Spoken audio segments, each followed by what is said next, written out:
आता नाही आता एक बी माणूस व्हायला जाता कामा नाही. पूर्वी होतं ते छत्रपती शिवराय म्हणायचे, माझा एक बी माणूस कामी नाही आला पाहिजे. त्योच उद्या, आज जर त्यो कामी नाही आला तर त्योच उद्या गड किल्ले जिंकून दाखवील. कधी मागं सरकावं, कधी पुढं जावं. पुढं आपल्याला जाणून बुजून देवेंद्र फडणवीसने संकट उभा केलेलं असताना आपण पुढं जाणं म्हणजे माझा हेकेखोरपणा आहे. एकही माणूस कामी नाही आला पाहिजे, एकही. आणखीन डाव गनिमी कावा करू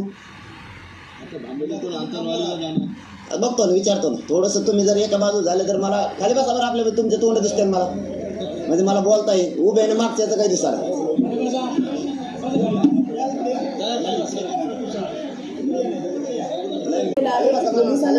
एक बाजूला